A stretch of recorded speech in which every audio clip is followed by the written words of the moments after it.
not getting access to any of this stuff. So minimal information to Kennedy, and he didn't have need to know concerning MJ-12 activities. The other important thing about this November 5 response by Dulles is that it's strongly implied that the MJ-12 draft memorandum that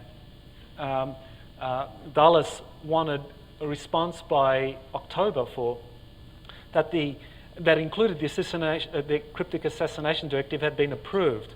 So the other 6 members of the Majestic 12 team that Dulles sent off that draft to basically approved it, which is why Dulles sent that November memo to Kennedy telling him that he wasn't going to be given access to the classified UFO files.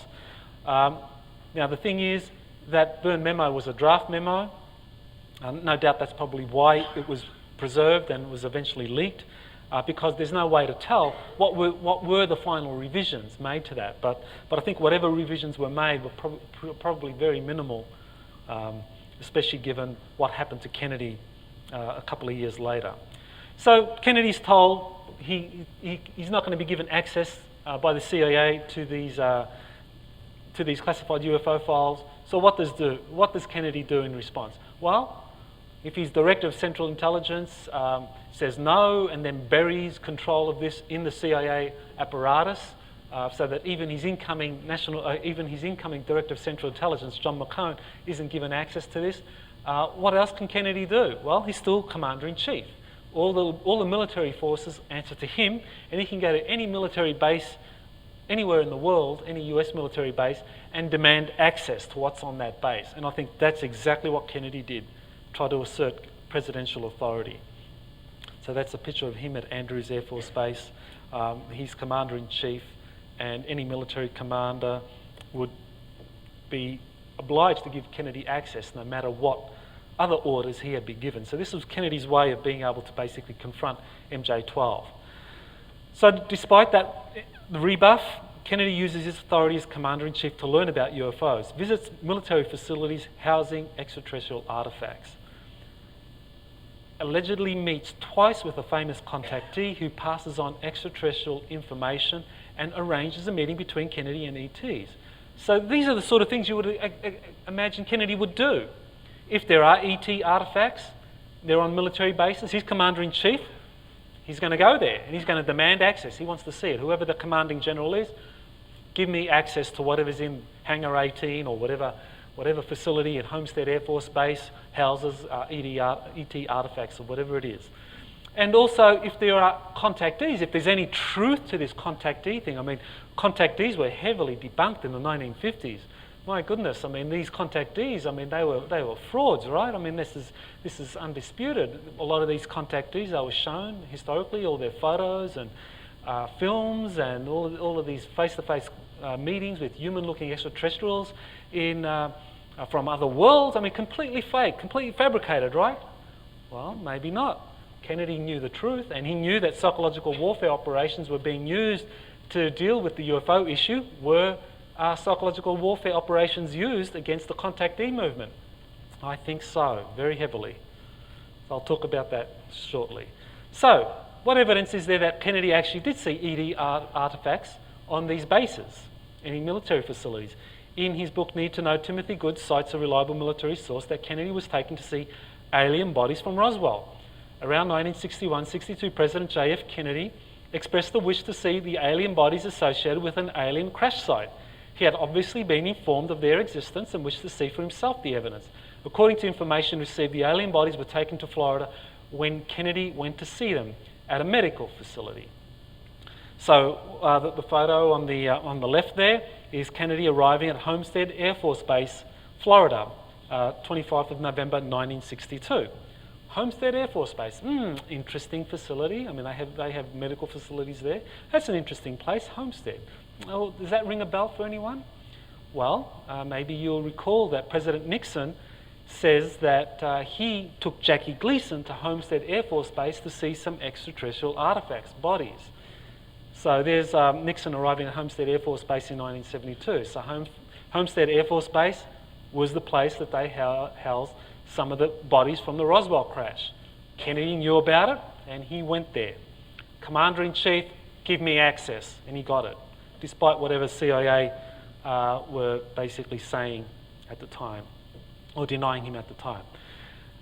There's a leaked CIA wiretap dated August 3rd, 1962, that shows that Marilyn Monroe was going to reveal that President Kennedy saw alien bodies at a US Air Force base. The transcript states, Rothberg indicated in so many words that she, Monroe, had secrets to tell, no doubt arising from her trysts with the President and the Attorney General. One such secret mentions the visit by the President at a secret Air Force base for the purpose of inspecting things from outer space. Kilgallen replied that she knew what might be the source of the visit. In the mid-50s, Kilgallen learned of a secret effort by US and UK governments to identify the origins of crashed spacecraft and dead bodies from a British government official. Kilgallen believed the story may have come from the New Mexico story, Roswell, in the late 40s. Kilgallen was a British journalist who was very friendly with Monroe, and they talked a lot about Monroe's relationships, and Monroe basically told Kilgallen everything, and also told her that Kennedy visited ET artifacts on a military base and basically knew all about this. Now, the important thing is that this CIA wiretap document was signed by James Angleton, Chief of Counterintelligence for the CIA. So Monroe's conversations concerning Kennedy, the visits to the military facilities to see ET artifacts, this was all being monitored by Angleton and counterintelligence for the CIA. So basically, CIA counterintelligence is very heavily involved in what it is that is being kept secret here from the American public, and wanting to know exactly what the President is knowing about this. And that's not a surprise too. If you think that the whole UFO ET issue is heavily involved with intelligence and with psychological warfare, CIA counterintelligence would be the place that would be basically where you would want to have this kind of like kept secret, even from the CIA itself. The CIA is a pretty vast organization, and so if you want to maintain secrecy, the best place to put it is in CIA counterintelligence, the mole hunters, because they're the ones that would keep secrets, even from the CIA rank and file. So signature reveals Angleton's CIA counterintelligence heavily involved in events concerning classified UFO files. Documents point to Monroe's knowledge of Kennedy visiting an Air Force base to see remnants of crashed UFOs and EBEs. Okay, what else did Kennedy do? Well, this is the historical material that's probably the most contentious, and I will definitely admit that this is going to be contentious stuff for many of you, but nevertheless it's very important given the context of what Kennedy was trying to do in that period when he was denied access to UFO files. If there was any truth to the contactee movement, don't you think he would want to find out what the contactees knew? Don't you think he would basically want to ask any of these contactees if they were really having direct face-to-face encounters with extraterrestrials? Well, can you arrange one for me? Apparently that is exactly what he did. According to George Adamski, one of the contactees, the most famous contactee from the 1950s, Kennedy was confidentially visited by Adamski twice in late 1961 and 62, and passed on communications and information from his ET contacts. Adamski claims that he regularly briefed the Pentagon after his ET contacts and flown directly from California to DC by military jets. Adamski had a US government ordnance card which gave him access to secure military facilities. And this has been verified by others. William Sherwood, an optical physicist at Kodak, actually worked at the US Ordnance Department in the 50s and the 40s. And he actually saw this ordnance card that gave Adamski access to secure areas at military facilities. So if Adamski was a fraud, as many believe, then why is he carrying this government ordnance card?